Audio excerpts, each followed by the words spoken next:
What is up, everybody? We are back with another Halo Flashpoint video, and today we are doing an ODST painting tutorial, how to paint your men green. So it's going to be quick and easy. I hope it is easy enough for you to follow.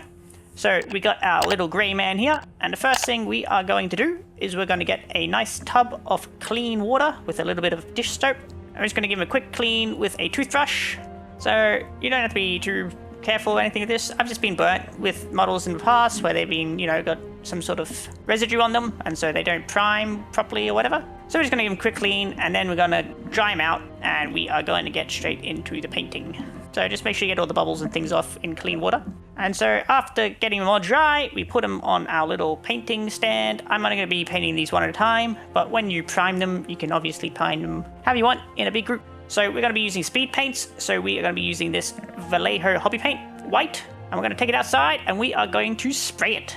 So obviously when you spray paint things, you want to make sure the temperature and conditions are right. So not too hot, not too cold, humidity and such is good for your climate and good for the paint.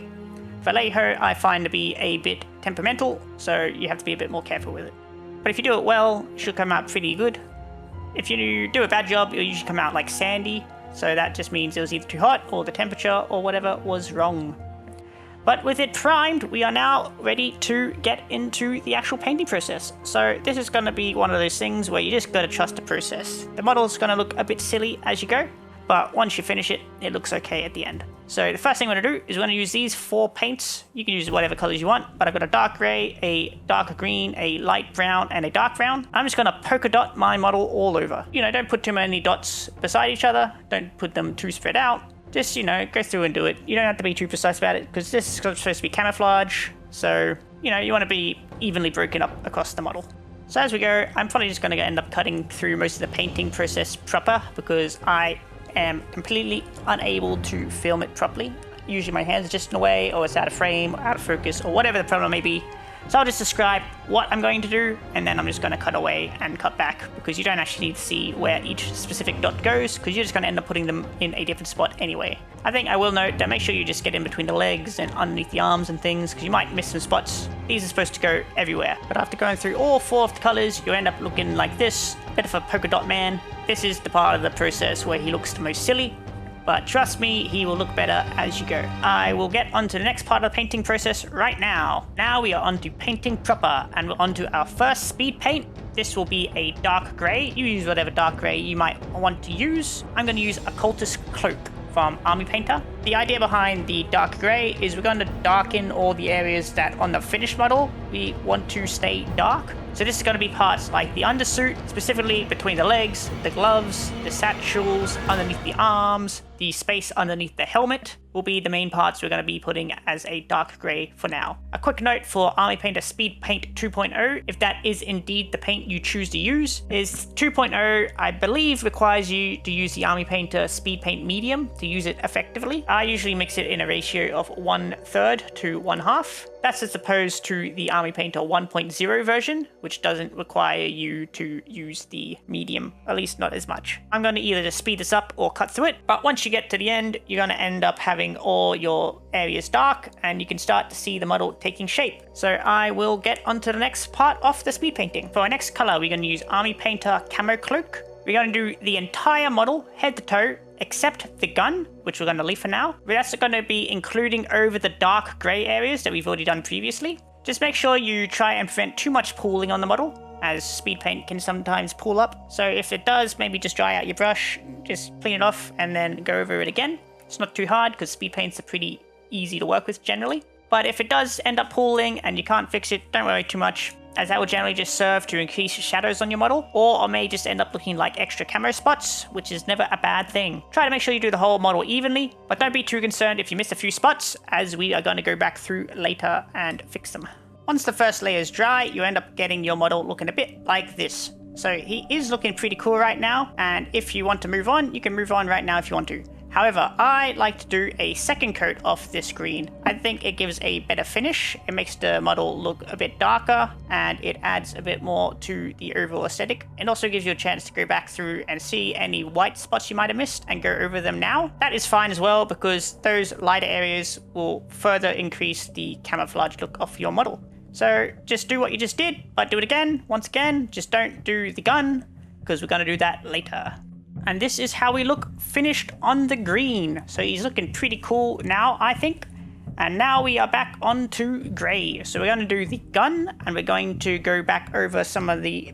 we're going to go back over the satchels. And we're going to do this in a Grave Lord Grey from Army Painter. I think I forget to show you the bottle, but I'll go through all the paints at the end, just to clear it up. So we're going to go through with Grave Lord Grey, and we're going to do the DMR, and we're going to do all the satchels, just to make them a bit darker.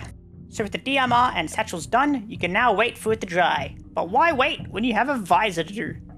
We're going to move on to the ODST's visor, and we're going to do this with 2 different colors. First up, we're going to use Vallejo Air Aluminum. I've never found another metallic that goes down quite as well as this Vallejo Air Aluminum from a brush. And when you're done, it always gives a sterling finish, which I really appreciate. That's even if you don't add any colors, it just looks really good by itself. I crank out my painting glasses for this step, mainly just so I can use the light. I don't actually use any glasses in it. It just gives me better lighting for the more intricate part like this. Once you've got the Vallejo Air down proper and it is dry, we do a color coat on top, and in this case we're using Army Painter Speed Paint Orc Skin. I tested a few different greens, and this is the best green I came up with that I liked the most at the end. When doing the Orc Skin, I always do it in 2 coats, never try to do it in 1. Anytime I try to do it 1, it never quite looked right, and it usually just ended up ruining it, and I had to go through and do it again. So always just try to do it in 2 coats, save yourself the hassle. So visor done, we then use Vallejo Electric Blue for the DMR scope, as well as Scarlet Red for the laser/light on the side of the DMR. With the DMR pretty much done, we do Vallejo Sky Grey for the stripe on the soldier's head, as well as 2 markings on the ODST's shoulders. I decided to go with this color striping for my special purpose troops. I might change it for the other troops, depending on their roles, such as the fire breaks and the captains and such. With the stripes done, we are almost finished the model completely.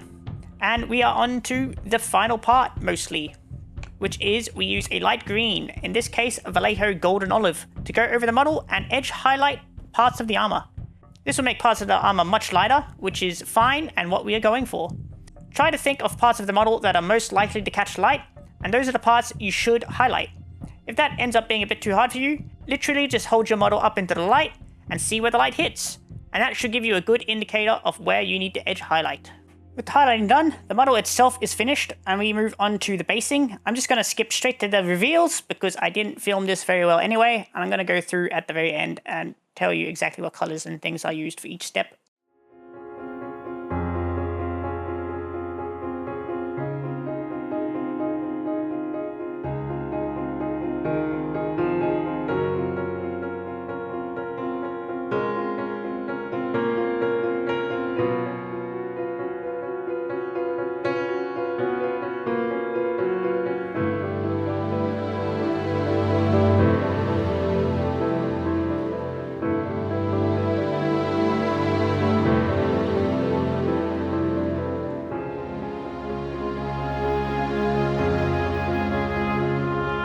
I hope you enjoyed the reveal. I had a lot of fun painting this model.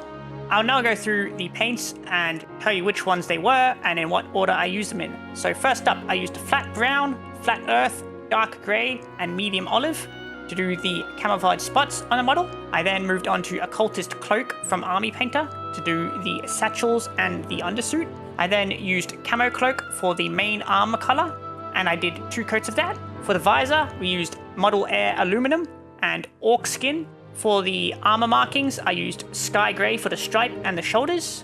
For the DMR, I used Grave Lord Grey, and I also used Grave Lord Grey to go through on the satchels and make them a bit darker. For the edge highlighting, I used golden olive.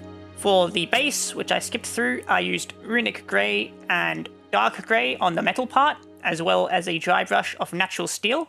And for the brown part, I used flat earth with a dry brush of flat brown and a wash of Umbra Wash to do the dirt.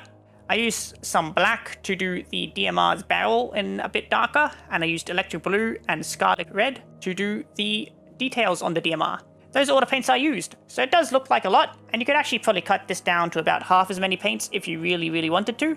As in, you could do the spots with, say, runic grey and the Grave Lord grey and the golden olive. You don't necessarily have to use those first 4 paints. You could use whatever paints you wanted. So you could probably pick and choose and make this a bit more efficient if you wanted to, and you don't have to follow this paint guide exactly if you don't want to. And just if you're interested, here's a look at my paint palette at the end. As a final piece of bonus content, I did forget to put the magnet in the bottom. I like to do that before I start painting, but I forgot on this one, so I did it after. I could fit a 2mm magnet pretty well. There seems to be just a tiny bit of a gap, so if you don't want to do that, you don't have to, but I'm happy enough to just stick a 2mm magnet under the base of this one, and it just fits straight in there. Thanks for watching the video. I hope you enjoyed it. I just didn't want to do my ODSTs in the standard black. I'm actually really excited to paint them in a few different colors. And I think this green will be one of the standards, but keep an eye out for some of my other content as I do some other colors for some of my other ODSTs.